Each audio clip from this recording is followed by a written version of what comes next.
to the road to growth, success of an entrepreneur. We've raised the bar. Learn firsthand from successful business owners and create your own path to success. I'm going to show you how great I am. It's time to hit the road to growth with team lead of the Enriquez Group, Realtor Vinny. Hi, you Road Trip listeners. Today I have Lewis Schiff. A man of many hats, and I know I've used that before in other podcasts, and I'm going to use it again here. So he has a podcast, he's written books, but the big focus that brings everything together is he helps executives and helps leaders grow and expand and build a business, and uses kind of what he's learned over his life and his career to help those individuals and get to where they want to get to. Thank you, Lewis, for being here today. Thanks, Vinny. I'm really happy to be here with you. Well, I gave you kind of a brief synopsis to the listener about kind of who you are. Yet, if you're in an elevator, if you're meeting someone new and they ask you, hey, Lewis, what do you do? Who are you? How would you describe yourself? And I'm assuming you might do it a little more eloquently than maybe I laid it out there. I don't know about that. But, well, first of all, I'm a born entrepreneur, run many, many businesses that I started from scratch. I sold 2 of them to publicly traded companies. So in our world of entrepreneurship, everyone wants to know, what's your street cred? And my street cred is I built and sold 2 businesses to publicly traded companies. However, in between that, which took place over about 20 years, I wrote about 5 books about entrepreneurship. All of them have to do with original research. So I'm the guy that surveyed thousands of households to find out how business owners operate and think, and turn that into stories that weaved in all the greatest entrepreneurs of our time. That was called Business Brilliant. And along my journey, I have met some of the most amazing entrepreneurs you'll ever hear of. Whether it's Howard Schultz from Starbucks or Deepak Chopra. I've spent time with all these guys, and I started to assemble a faculty for a school called Birthing of Giants, and it was the place you went to learn how to build your business into a giant. And it was pretty hard. It is pretty hard to get into. It's still around. We run it out of the Princeton area, and 100 business owners get to attend a year. So out of that came this idea for a new program called Moonshots and Moneymakers. See, what was happening, Vinny, is people were coming to Birthing a Giants Fellowship, and they were regularly turning their money makers, businesses that made money, into moonshots, businesses that were valued at hundreds of millions or billions. So for me, it goes back to that I've started businesses. I've built them. I have failed more often than I've succeeded, for sure. But I just became so curious about the journey that I started to write the books, which led to the school, which led to this Oxford conference, Moonshots of Moneymakers. Well, we'll get to the Moonshots of Moneymakers, and let's rewind to maybe some of those failures, some of the where the love for you don't have enough time for me to do my failures. You would need a 3-hour show, and that would just be like part 1. Well, we can get a brief synopsis, a brief insight into kind of where that. First off, to have failures, you have to have some kind of love for entrepreneurship. So where did the original love for entrepreneurship come from? Well, so the 2 businesses I started were personal finance education businesses. So we were teaching people about, how to invest their money. And I built those 2, and one of them I sold to a company called iVillage, and one I sold to a company called TheStreet.com. And why did I love that topic so much? Why were those the 2 that succeeded for me? It's because I had a mother who was a, sort of a voracious capitalist in the real estate business. And I had a father who was pretty much a socialist and worked for this, New York State government. And I grew up in that house. And so I was just kind of obsessed with doing well, which is what my mother wanted me to do, and doing good, which is what my father wanted me to do. And personal finance education, I wrote a book called The Armchair Millionaire. That's the first website I built that I sold for a lot of money to iVillage. And so that was all about teaching regular people how to become millionaires. And that was sort of like, that was just my mission. How do you help regular people do the extraordinary, which is to create the kind of wealth that makes it so they don't have to worry about money? And that was my second business too. The first business was called Armchair Millionaire, sold it to iVillage. The second business was called MainStreet.com, which I sold to TheStreet.com. If you know Jim Cramer on CNBC, that's his business. And again, mainstreet.com. How do you teach regular people to get a hold of their finances? That was my father telling me to do the right thing and my mother telling me to make money, all kind of together in my head. So have you always had the want, I mean, even as like a young Lewis, to teach other people? I mean, like, was it when you learned something new or learned an idea as a kid, oh, I got to teach someone else? Or was this just something later in life? It's funny. You have to imagine me at this point, I'm maybe 22, 23, but so maybe not a kid, but I literally called my friends so I had been investing for years. I was this weird kid. Okay. I worked, 5 days a week in high school, took all that money, threw it into the stock market. I just was this weird kid. I kind of loved making it, but I didn't love spending it. Again, my father and my mother like battling it out of my head. At the age of 23, I've got, $50,000 in the stock market. Pretty good for a kid that age. I'm a college dropout. I don't have a lot going for me, really. I just was kind of a good hustler. And I bring my friends together, like my high school friends, my idiot high school friends. All we ever did was get drunk together. I bring them together when I'm 23, 24, and I say, I want to teach you guys what I've been doing because I want all of you to never have to worry about money. I'm 23. I got $50,000 in the bank. This is 1980 or 88. I just want you to know what I'm doing because I want us all to be successful together. So I started to run these little workshops for my friends. And out of that came Armchair Millionaire, the armchairmillionaire.com. So I built this portfolio that I kept publicly on the web on Armchair Millionaire so everybody could watch what I was doing. And then people like Scott Cook, the founder of Intuit, found out about it. And Chuck Schwab, obviously the person behind Charles Schwab, John Bogle, the creator of Vanguard. These people started to find out about it. And eventually I was invited to turn it into a much bigger website with a lot of support. And that was all about education. It was as simple as, I'm doing this. It's so damn easy. Everybody can do this. I still, by the way, follow that investing strategy today. Now it's millions, not 50,000. And I just always wanted everyone to know about it because it's so straightforward. It's so easy. All right. Something you said that was kind of intriguing was the idea that you were a college dropout, right? So the education aspect of people teaching you, information, yet you wanted to teach other people. I mean, do you think it wasn't that you were connecting with what they were trying to teach you, or just you didn't like how they were teaching you, or what was going on there? Right. So in this thing that's called the Birthing Giants Fellowship Program, which is like this amazing program with a great rep, I'm obsessive about actionability. You know what I mean? You cannot ask a business owner, a busy person, for 5 days of their life and not leave them with a mind-blowing amount of things to do next that could make a real difference. And so my life, I grew up in New York City, public schools in New York City. I ended up going to one of the best public schools in New York, really a fabulous place called Bronx High School of Science. I think they have 7 or 8 Nobel Prize winners out of this place. It's kind of nuts. And I barely graduated. And the reason is there was no actionability for me. I mean, it was education for education's sake, which, by the way, is amazing. Super important, right? Read a great book, talk about it, learn how the world works. I now, at my age, value that deeply. But at the time, I was just really concerned with, what am I going to do for a living? How am I going to make money? And my schooling was schooling for schooling's sake. It would take me decades to realize the value of that. But today, everything I do, all the schools I run, is super, super focused on actionability. I mean, even just yesterday. So we ran a program last week. We finished Birthing a Giants Fellowship Week.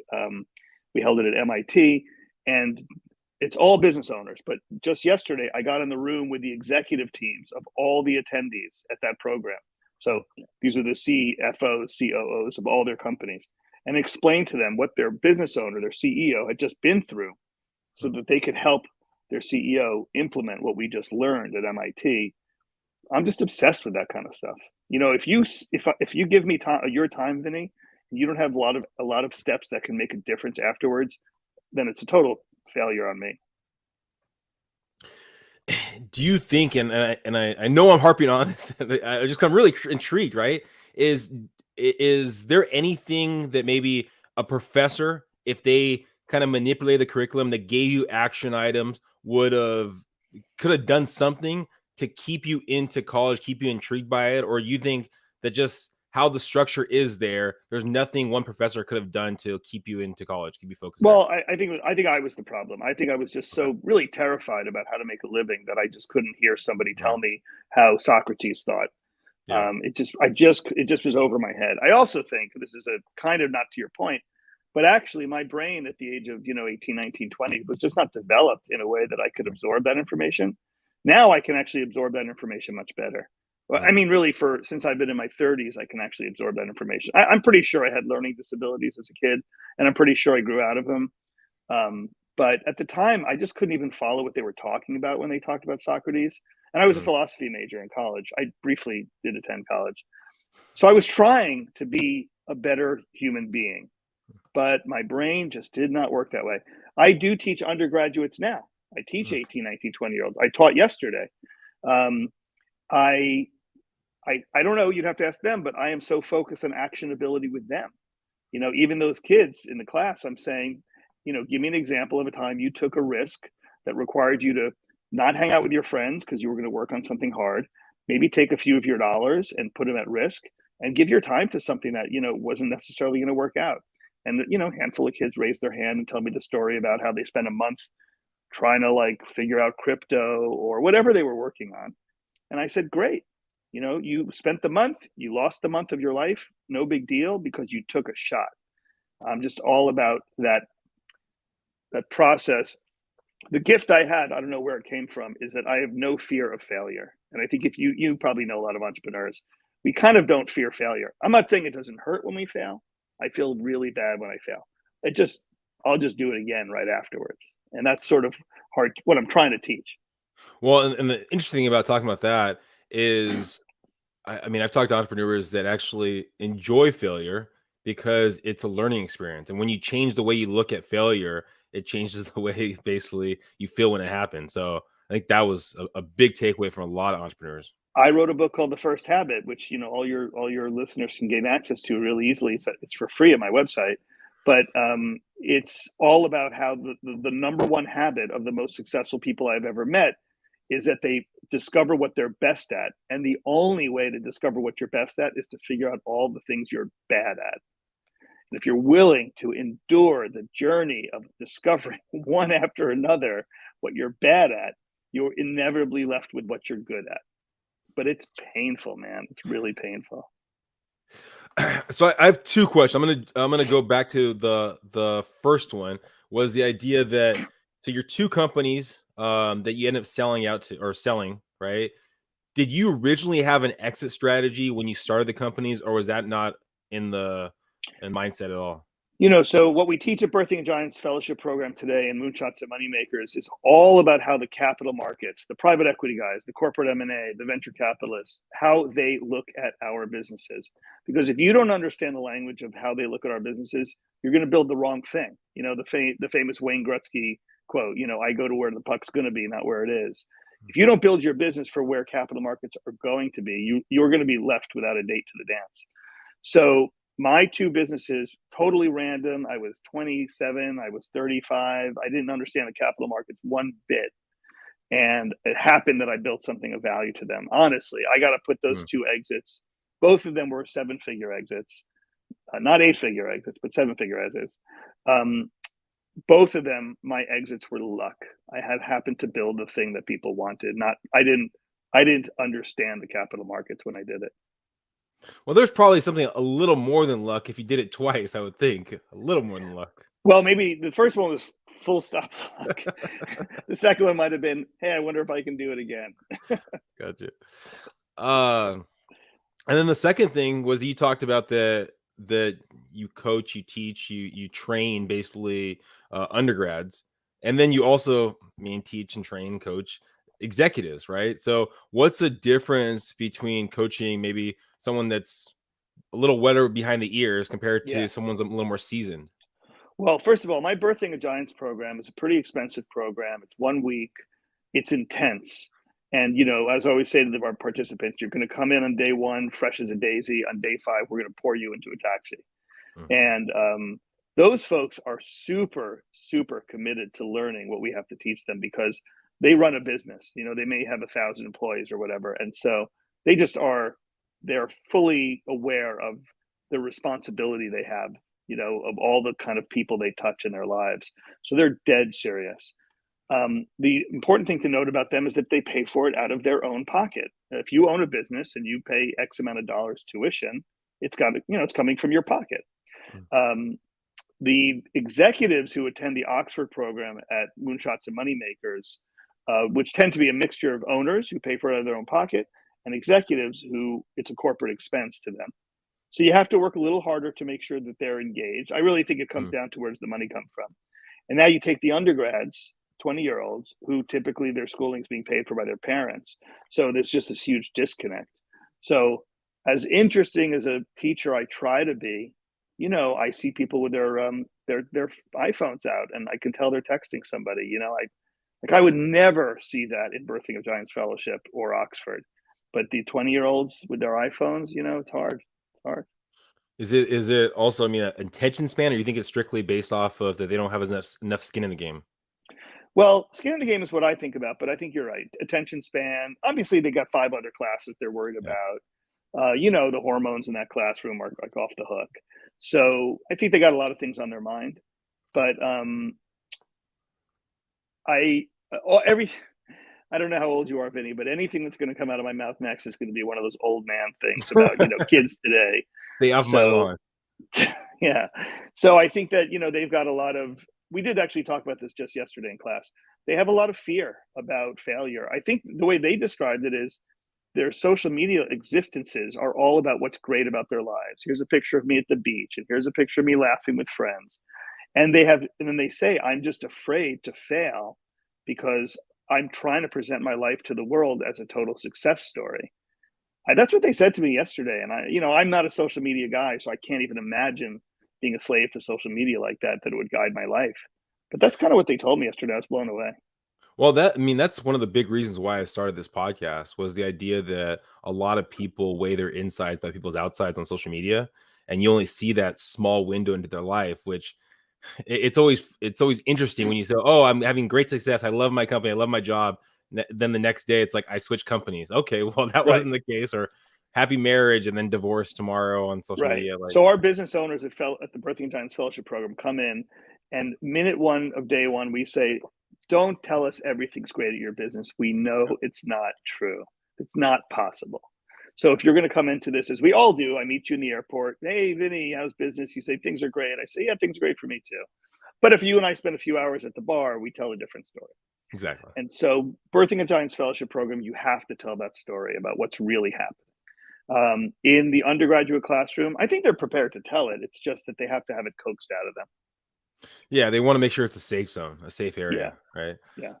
Okay, so going back to your company, so you had success at the first company, you sold that out, and you said at 27 is when you sold out the first company, right? Or 20, somewhere in there. Okay, and then 8 years go by, and you sold your next company. Now you're getting kind of, even though you said it was luck, it's still kind of reaffirming that you could do it again, right? So you have to have probably some kind of confidence now in who you are and what you can put together. So what happens next after that? Well, next after that, I'm actually going to break news on your show if you want, but it's not what's Please. Next after that. It's what I'm doing now. Okay. But next after that, just real quickly, is I write a book called The Middle Class Millionaire, which is pretty much what it sounds like. I was kind of obsessed. I'm from the middle class, where some of us are having some success. I'm still thinking about my friends from high school who are having personal success, but not like financial success. And I'm just obsessed with my friends and how we go our own ways, right? And so Middle Class Millionaire looks at the portion of the people who came out of the middle class and accumulated a 7-figure net worth.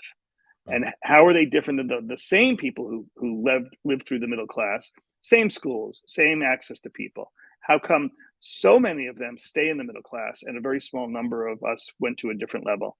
And so that book is based on a survey of 5,000 households. So that was a huge, huge undertaking to reach 5,000 households and discuss how they went from where they were to where they would be. And that book took me 5 years. So that was sort of all my time in between. So I sold company 1, wrote Middle Class Millionaire, and then started company 2 in about 2008, and sold it by 2009. But so in between that, I wrote a book. Okay, you wrote a book. Now, writing a book for the most part, at least from people I've talked to that are authors just getting going into it, you're probably not making too much money off the book. So, I don't know if you were thinking about writing the book to make money, or is it more just helping people? You sold your own company, had some money in your pocket, and looking to help other people. I had some money in my pocket, but I also had I got actually a very big advance for my book. I mean, I was a Okay. guy who had sold a company. I don't know. I guess I just had enough credibility. Got a big Okay. advance. Carried me for well, I had the money from the sale too, Okay. and I did other stuff. I was a speaker at that point. You know, like I made my dollars. But when I started company 2, which was called Main Street in like 2008, when I say I sold it a year later, I've almost pre-sold it. Like I built it. I walked around town. I said I had this idea, and the street said we like it. I said okay, let me build it a bit, and then I'll sell it to you. And they were like, that's pretty cool. Well, let's do that. Gotcha. And then, okay, so you're at this time speaking engagements, sold 2 companies, written books. When is the idea of putting together this executive workshop, this something bigger than yourself, bringing these minds together? So as a result of Middle Class Millionaire, I spent some time with Inc. magazine, which you're probably familiar with, Right. and pretty quickly ended up doing a joint venture with them where I decided to bring together what I called middle class millionaires, but they called them Inc. 5000 company owners. I don't know if you're familiar with Inc. 5000. And so they have this list of the 5,000 fastest growing private companies in America. Each one of them is owned by 1 or 2 or 3 people. And I wrote the book on that person, not in the name of entrepreneurship, but in the name of wealth creation. And so we did this JV where I was invited to build what's called the Inc. magazine's Business Owners Council. Mhm. And I spent from 2010 to 2017 essentially building a nationwide network of Inc. 5000 companies, the owners of Inc. 5000 companies. And then my speakers and the people I interviewed to create the content were the who's who of entrepreneurs in America. And so I got to speak to all the biggest names you've ever heard of, and I got to spend all my time with all the the owners of fast growth companies, and that was fun. And then in 2016, I started what I called a master class, which was I've been writing about it. I'd written another book called Business Brilliant, which came out in 2015, which looked at how the 7 principles that make business owners successful. And I had my own experience, but I spent 10 years essentially studying how people create wealth. And I started my first masterclass. And sorry about that. I started my first, let me just get rid of this. Yeah. See, starting the class. And thank you guys for listening right there. If you're listening right now, I think one of the big takeaways so far is just the idea of kind of working through failure, finding a system in place. Because even with the second company, I know you brought up you really didn't bring it the first time, but they brought it the second time, that he had kind of an idea, a rough game plan, a rough structure in place, how to sell it when everything was going to go forward. So yes, there was maybe some luck to it. Yet the more Lewis is talking, the less I think there was actually luck on the second company. Sorry, Lewis. I apologize for that. So so I started this class because I had basically seen the roadmap at this point. This is really the point you're just making, and I think you want to make, is there is a roadmap. Absolutely, there is a roadmap. And so I start to see it. I guess at this point, it becomes clear I have this natural teaching orientation. So I started to build the class around it. And that became Birthing a Giants Fellowship program. And it works. So people were coming into my class, as I said, with $5 million businesses and exiting 5 years later with businesses that they sold for $1 billion, hundreds of millions of dollars. And we became known as that school.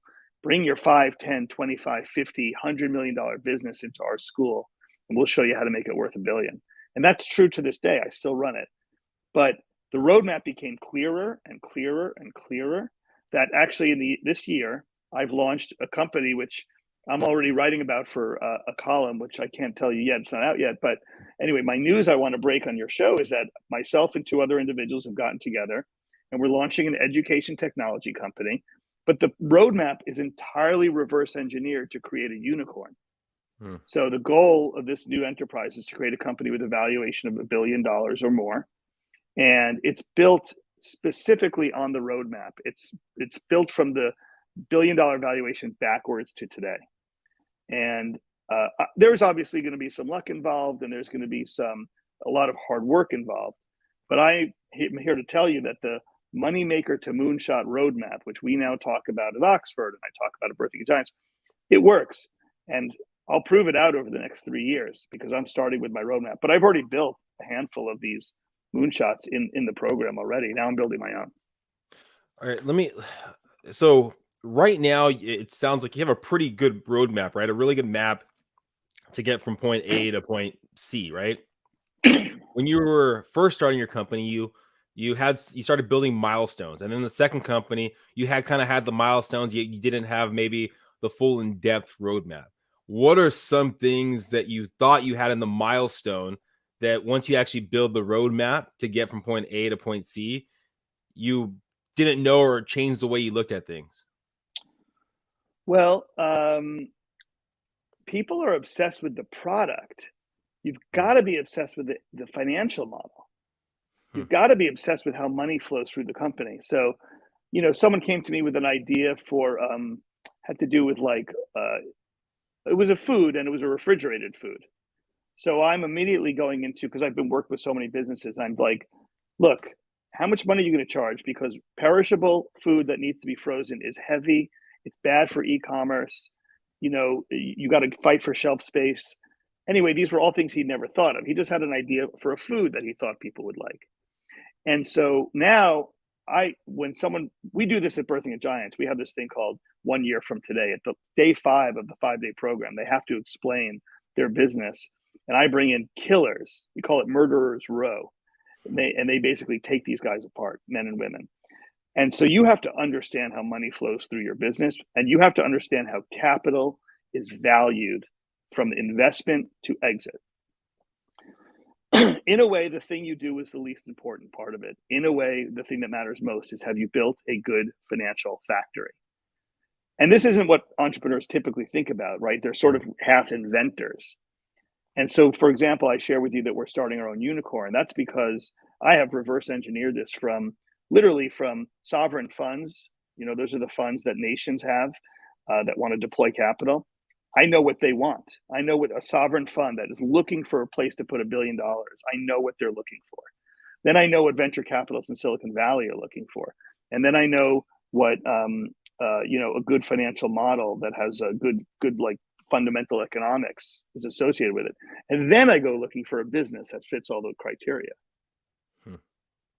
I don't start with a product. I start with a financial story, from capital markets to financial factory, which is, how does the money come in? What happens to it? How does it go out? I'll tell you, we can spend hours on just the idea of what's called the cash conversion cycle. Money comes into your business because you sold something, but when did you have to actually lay out money to build that thing? And I have turned businesses from losers to winners, or Birthing of Giants Fellowship Program has turned businesses from losers to winners just by simply changing when you have to buy things and when you have to sell them. Blockbuster Video, they had to buy those videotapes, put them in the shelves, and then you came along and you dropped $5. All their cash was tied up in those video cassettes. Netflix comes along. They charge you at the first of the month every single time, whether you use the service or not. By charging you at the first of the month, instead of having to lay out all that cash in advance, Netflix is one of the most valuable companies in the world. You just got to think about how money flows through the business. It's a oversimplistic idea. I had someone previously talk about this, I don't know, a couple weeks ago, but they were saying they were adamant. Every time they start a business, they really try to focus on the recurring model. And they say the recurring model basically has allowed them growth over the years. Recurring models are great because it creates all this predictability, which allows you for better financial planning, for sure. So the capital markets will view $1 of recurring revenue much more favorably than $1 of episodic revenue. But you can show consistent transactional, revenue. I mean, I've got people in my program with $50 million, revenue, and they sell $50 million, and then next year 60, and next year 70. While it's all transactional revenue, you can tell a story pretty well that it's consistent. But your friend is right. I mean, all things being equal, recurring revenue is much more highly valued in the marketplace. Think about how many subscriptions you probably have right now. Oh, yeah. You got your Netflixes and all that stuff. People are starting to subscribe to things like cars, car subscription services. And that's all considered predictable, sticky, recurring revenue. And part of that, as you know, the dirty little secret of that is that a lot of people keep those things going, even if they're not using them. The classic example is the gym membership. Yeah. You subscribe to your gym. They've got 10, what do you call them? One of those things you walk on. Treadmills. Oh, treadmill? Yeah. Yeah. Well, they have 10 treadmills, but 1,000 members. Obviously, they can't have all 1,000 people showing up. Yeah. It doesn't work. They're counting on the fact that most people will never use the membership. That's the business model. And that you'll forget that you have it. And for everyone listening, one of the easiest things you could do to help yourself out if you're one of those people is get a new debit card, credit card, whatever it might be. And so then see actually when you actually get the notice in the mail saying, okay, do I actually use this or do I not use this? Because there's probably a lot of subscriptions you're not paying for. I mean, you're paying for, but you're not using. Yeah, but even the whole world of SaaS, software as a service. So for all of us who use business tools, so Salesforce.com or whatever, Salesforce.com is one of the most valuable businesses in the world. And it's all built on a recurring revenue model. Yeah. It sounds boring, and it's certainly, you come to me and you say, hey, Lou, I've got an idea for a new dog bone that's also an AM FM radio. And I'll be like, tell me the financial model. I don't really care what it does. I want to see the financial model. I've become a kind of a boring and annoying person in that way because most ideas don't have a good financial model. Very few do. You've talked about where you're going in the near future of starting your new company, education, and with the idea that in a couple of years you'll show that success. And I know this might be a little far out. And where do you see yourself in 5 years from now and your companies from 5 years from now? I have this is the most arrogant thing I'm going to say, as if I haven't already been arrogant, is I love to teach the things I've learned. So I would like to build this thing into a unicorn, and then I don't know what will happen next to it. I mean, a unicorn can either keep growing or it can be sold. But I would like to teach everyone. Look, I already want to teach it. We have this conference. It's called the Moonshots and Moneymakers Conference. How do you turn your moneymaker to moonshot? I'm already laying out the roadmap that I'm doing with my unicorn. However, I know how the world works. They want to see the guy do it before they teach it. So I've built a dozen of these companies already that are not mine as a teacher. I reverse engineered it into the Moonshots and Moneymakers Conference, which we run every August at Oxford University. And then after I build my unicorn, I'm going to say to everyone, I'm going to write the book. Here's how you build a unicorn. That's what I want to do for the rest of my career, teach people how to build highly valuable companies. Well, again, thank you, Lewis, for being on the Roach Growth podcast today. If someone's listening and they're looking to find out when the next event is, when the next book's coming out, next adventure, I mean, is there a platform they can look that's all encompassing to all those things? Okay. So I'll tell you, first, birthingofgiants.com is the place to go. Pretty straightforward. While you're there, you're going to see the Birthing of Giants Fellowship Program. That is only for the owners of businesses with revenues between 5 million and 250 million. If that's not you, you can join us at Oxford for the Moonshots and Moneymakers Conference, which is 5 days at Oxford in August. And if that's not you, we just set up a brand new website called How I Did It. Name says it all. And it's birthingofgiants.com/howididit. And it's free. And I'm taking all these case studies of people that I've worked with, and we're showing everyone how to do what they did. So whether you're in trade education, whether you're a butcher, whether you're a software company, whether you're in the government side, whether you are in consulting, I've got a case study that we publish a new one every week about how these fairly mundane businesses like the butcher have built hugely valuable businesses by paying attention to how the money flows through their business. Systems. Thank you, Lewis, for being here. Thanks, Everyone, Vinny. I mean, systems. I mean, I think that's the key of everything. Finding that roadmap, whatever you're doing, right? You might not have the roadmap, and that's why you go to Lewis, you go to the events, go in the show notes, you'll find the website right there. But find your system, find your roadmap, and you can do it consistently over time. Thank you again, Lewis, for being here. Everyone, please subscribe, please share, and go into the show notes and find Lewis. Bye, everyone. Thanks, Vinny.